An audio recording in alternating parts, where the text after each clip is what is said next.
5월이라고 하면은 흔히들 가정의 달이라고 알고 있습니다. 그러나 우리 과거 문헌을 보게 되면은 삼국사기, 우리 삼국시대에서도 5월은 가정의 달이 아니었습니다.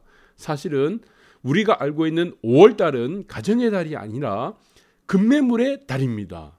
이것은 과거 2000년 전부터 항상 5월달은 금매물이 많이 나왔다.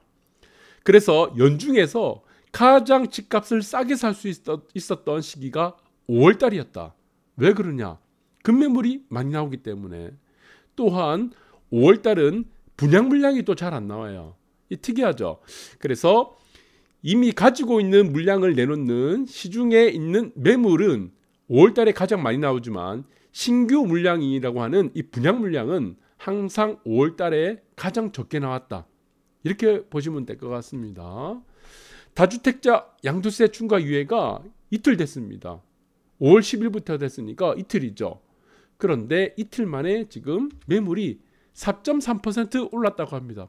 그래서 뭐라고 합니까? 삼국사기에 보면은 5월달을 가정의 달이 아니라 사실은 금매물의 달이다. 5월달. 네, 여러분들 이거 잘 새겨 들으셔야 됩니다. 그래서 물건을 가장 싸게 살 수 있을 때가 5월이란 얘기죠. 그런데 사람들의 심리는 어떻습니까?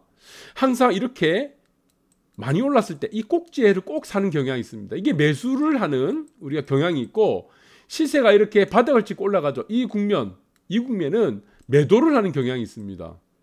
여기서는 어떤 생각을 가지죠? 공포와 불안을 가집니다. 특이합니다. 이 인간의 심리가 원래 이런 거예요. 사실은 여기서는 매수를 해야 되죠. 이 바닥에서는 매수를 해야 되는데 매수를 하지 않고 공포와 불안을 느끼고, 여기서 어떻습니까? 여기 1번 국면, 여기 2번 국면이라고 치면은 1번 국면이 어떤 국면입니까? 여기서는 사실은 매도를 해야 됩니다. 그런데 인간의 심리는 어떻습니까? 여기서는 매수를 한다. 왜 매수를 합니까? 이 꼭지 왔을 때. 여기서는 확신을 합니다. 그 다음에 욕심이 들어가죠. 욕심. 돈에 대한 욕심. 이런 것들 때문에 인간은 심리를 시장과 정반대로 행한다. 이렇게 보시면 될 것 같습니다. 그래서 아파트 매물도 4.4% 올랐다고 하는데, 이 다주택자도 참 신기한 게 우리가 잔금일, 결국에는 우리가 권리 그리고 양도 이런 것들을 법적 기준이 잔금일이죠. 원래는 장기밀하고 등기 기준일, 등기일하고 빠른 날짜가 우리가 소유권 이전 날짜라고 보는데, 잔금일만 5월 10일에서 5월 31일 사이에 맞추면 되는 거죠.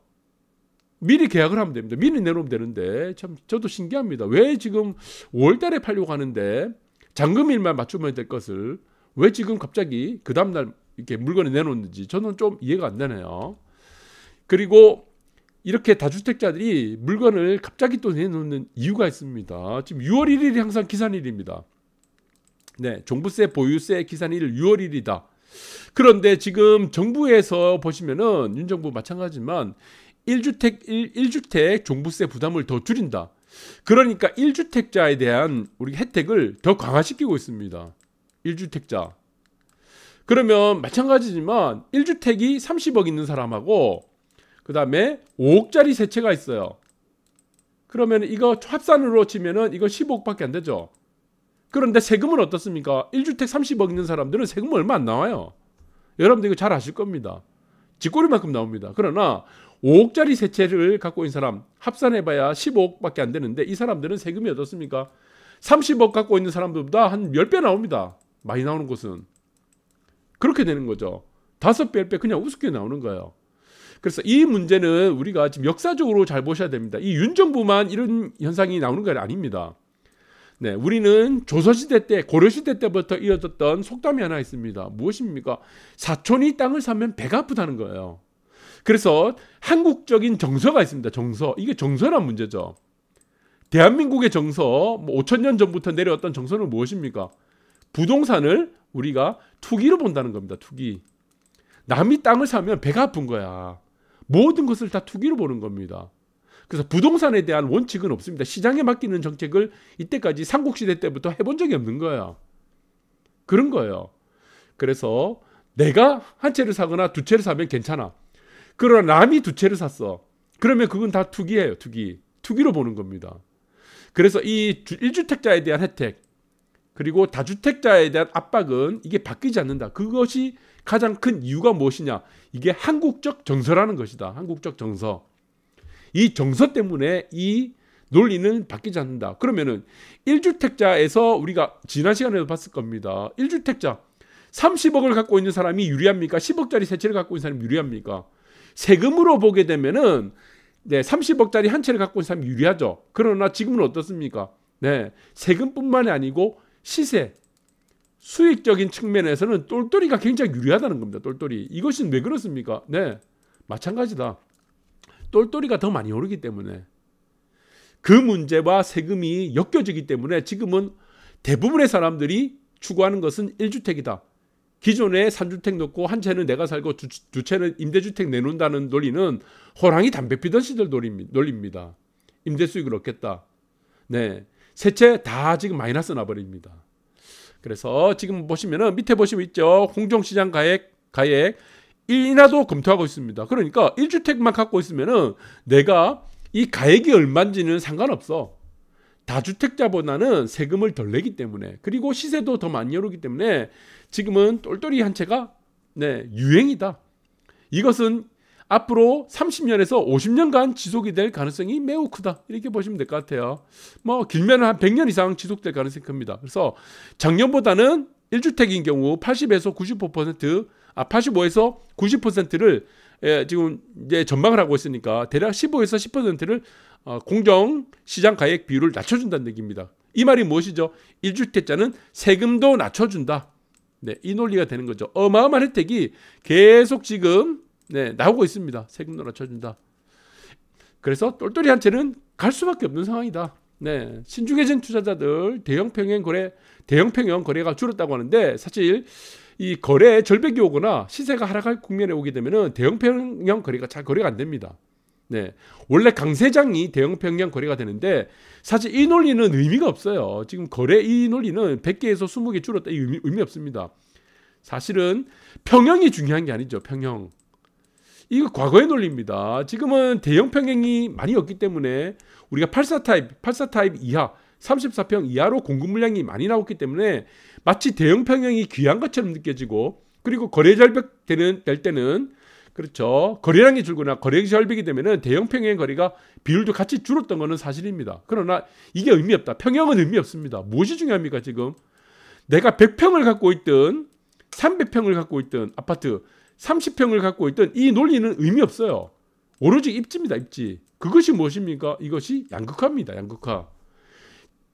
기존에 있었던 양적 양극화, 모든 아파트가 오르고 모든 아파트가 내려가는 과정 속에서의 수익률 차이가 가져다주는 양극화가 아니고 지금은 질적인 양극화이기 때문에 오로지 입지밖에 없습니다.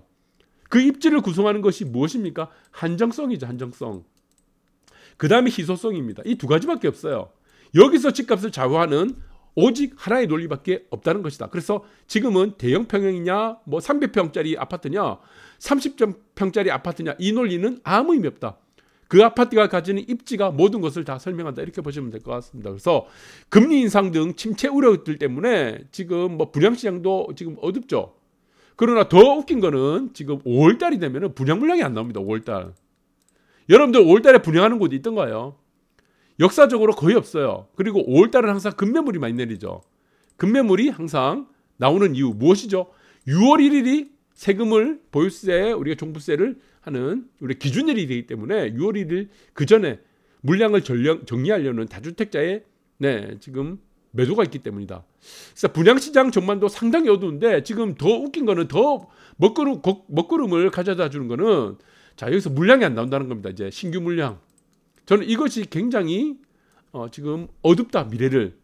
그러면 나중에는 결국에는 수요와 공급 측면에 있어서의 공급이 줄어들게 되면은 가격은 또 오르게 되겠죠. 그래서 250만 호 지금 공급에 대한 확신은 저는 전혀 지금 확신할 수 없을 것 같아요. 지난 시간에 말씀드렸지만 그러니까 아파트 공급 자체가 이제 안 나온다는 겁니다. 아파트 공급이. 그래서 여기서는 재초안의 문제도 있겠고 안전진단에 대한 문제도 있겠죠. 재개발 재건축에 대한 규제 하나를 풀지를 못하고 있기 때문에 오피스텔 분양가도 5년간 3배 올랐다고 합니다. 공급은 계속 지금 적체가 되고 있다. 나와야 될 분양 물량이 안 나오는 겁니다. 또 다른 문제가 무엇입니까? 공사비죠. 지금 서울 수도권 중심으로 해서 공사 지금 다 셧다운 한답니다. 뭐 연합회가 있다요. 시멘트 연합회니 무슨 철근 무슨 뭐 연합회는 하여튼 뭐 비대위 연합회는 천국입니다. 대한민국이. 뭐만 하면 하여튼 연합회 만든대. 비대위 만든다 그러고. 그래서 지금 공사가 다 지금 차질이 현실화되고 있다. 그러면 어떻습니까? 입주 물량이 안 되죠. 입주가 안 되죠. 입주 안 되잖아요. 공사 언제 다 지어집니까? 둔촌주공 언제 다 지어요? 이거 지금 기약을 못 합니다. 계속 이런 식으로 가면 어떻게 되겠습니까? 공급은 어떻게 되겠습니까? 공급 자체가 절벽이 되는 겁니다. 이제는 지금 시세 절벽이 되는 것이 아니고 공급이 절벽될 가능성이 크다. 또 언젠가는 한꺼번에 또 몰려버립니다. 물량들이. 그래서 자재값이 좀 내려간다고 싶으면 한꺼번에 몰리게 되고 그 한꺼번에 몰리게 되면 또 미분양이 나타나게 되고 어느 순간에는 또 어떻게 됩니까? 공급 절벽 나오고 또 아파트값 껑충 두세 배 올라버리고 자, 이 현상들이 계속 지금 반복되고 있습니다. 그래서 지금 분상제 지금 풀릴 날만 기다린다는 정비단지 지금 마찬가지 다 지금 미루고 있는 거예요. 분양가 상한제 때문에. 이 가장 큰 피해가 무엇입니까? 예, 가격 통제죠. 둔촌주공 이거 언제 지금 완공합니까 이게? 완공을 해야지 입주 물량 지금 나오잖아요. 이제 공급 물량 나오잖아요. 마찬가지죠. 그렇게 해야지 분양을 할 거 아니에요. 분양이 지금 안 되고 있습니다. 그래서 원가 반영 못한 분양가가 원인이다. 이거죠. 핵심이죠. 원가가 올라갑니다. 라면 하나 만들어요. 라면. 예, 라면 한 개를 만드는데 우리가 500원이라 칩시다. 500원. 예를 들어갖고 뭐 지금 뭐 삼양라면 아니면 농심라면 뭐 있죠. 네, 무슨 라면이죠. 하여튼 이름이 기억 안 나는데 라면 하나 만드는데 500원이 들어가는데 비용 이것은 온전히 비용이죠. 네, 그러니까 비용인데 이것을 가격을 지금 400원에 팔아라라고 정부에서 말하고 있는 겁니다. 400원에서 팔아라. 그러면 이거 누가 팝니까 이걸? 원가는 500원인데 물건값은 정부에서 400원으로 정해줬어요. 이 공장문 닫으라는 얘기 아니에요. 그래서 비용과 우리가 보시면 비용과 수익이라는 것들이 있습니다. 여기서 보시면은 여기서 만나는 곳이 어디입니까? 네, 이게 손익분기점이죠. 손익분기점. 네, 손익분기점. 뭐 남아야 될 거 아니야. 남아야지 장사를 할 거 아니야. 손익분기점. 네, 손익분기점을 넘어야 되는데 이 손익분기점을 넘기 위해서는 무엇이 중요하죠? 비용. 네, 비용이 중요하잖아요. 내가 얼만큼 비용이 들어간지를 알아야지 내가 손익이 얼마인지 플러스인지 마이너스인지 알 거 아니야. 그러니까 지금 전 모든 단지들이 다 미루고 있는 거야. 그러니까 서울에 지금 분양 물량이 영체입니다. 영체. 그럼 다음 달에 분양 나옵니까? 그럼 7월 달에 분양 나와요. 8월 달에 분양 나옵니까? 다 미루지. 그래서 이런 것들은 어떻게 됩니까? 정부에서는 개입을 안 하는 게 좋습니다. 아파트 시장, 부동산 시장은 다른 나라 선진국 국가들은 네, 개입을 하는 것은 무엇입니까? 대출만 풀어주는 것밖에 안 합니다. 어떻게 대출을 풀어줍니까? 아파트 가격이 올라가는 만큼 정부에서 보증 대출을 풀어줍니다. 올려줍니다. 이것밖에 안 합니다. 지어라 마라 얼마에 분양하라 마라 이 얘기를 정부에서 왜 하냐 이거죠. 그래서 이거는 우리가 시장론의 입장에서 봤을 때는 모든 것을 시장 자율에 맡게 된다. 그것이 무엇입니까? 애덤 스미스가 말한 보이지 않는 손이죠. 보이지 않는 손은 무엇입니까? 가격이죠. 가격은 보이지 않는 손에 의해서 자율적으로 움직인다는 것이다.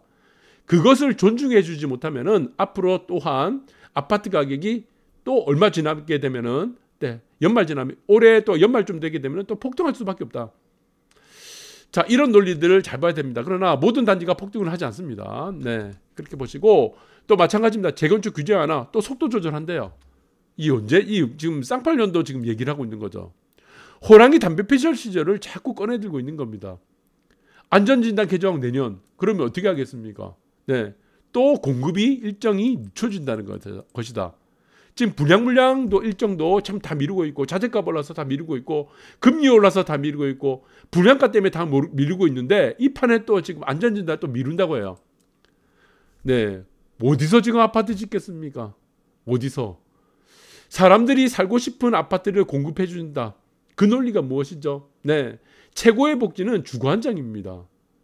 지금 전부 다 물 새는 아파트, 녹물 나오는 아파트 사가라. 그래서 안전진단 이것도 미루게 되면은 공급이 국민들이 원하는 만큼 나오지 않게 된다. 이 논리는 결국에 무엇이 됩니까? 네, 가격이 또 올라간다는 지금 작전을 펴고 있다는 겁니다. 이거는 문재인 정부 때 한번 겪었잖아요. 문재인 정부에서 부동산 정책이 실패했던 이유가 뭡니까? 네, 하나죠. 왜 실패를 했나? 시장 실패를 했던 이유는 무엇입니까? 이 정책을 만든 사람이 다 강남에 살고 있는 거야. 이 정책을 만든 사람들이 김수현뿐만이 아니고 다 강남에 살고 있잖아요. 그리고 이 사람들이 다 다주택자입니다. 그러니까 이 사람들의 입장에서 팔은 안으로 꺾는다고, 손으로 들어간다고, 이 사람들 입장에서 정책을 만드는 겁니다. 이 사람들 입장은 무엇입니까? 공급을 만들지 말한 겁니다. 공급. 강남의 아파트 공급 만들지 말라는 논리예요. 그래야 내가 갖고 있는 강남 아파트, 다주택 아파트들이 다 올라가기 때문에. 똑같은 전철을 지금 계속 반복을 하고 있습니다. 모든 정권들이 다 이런 식으로 반복하고 있습니다. 이명박 정부 때 빼고는 전부 다 똑같아요. 그래서 저는 앞으로 참 우려스럽다. 이 공급 절벽 현상들이 연말이 되면은 어떻게 될 건지 저도 매우 우려스럽게 생각하고, 그러나 자재값이 오른 만큼 결국에는 아파트 값이 올라서 버렸습니다. 네, 가격이 다 반영됩니다. 지금은 가격이 반영 안 되죠. 금리라는 문제, 그리고 속도 조절한다고 규제 하나 못하고 있고, 네, 그래서 물량도 안 나오고 하다 보니까 이런 문제들이 지금 신경 쓸 겨를이 없지만, 조만간에 아파트 원가가 올라가게 되면은 철칙은 있다. 가격은 반드시 상승한다. 그렇게 하기 전에 정부에서는 절대로 시장에 개입하지 말고, 네, 공급을 원활하게 할 수 있는 정책을 만들어라. 저는 그렇게 부르짖고 싶습니다. 감사합니다.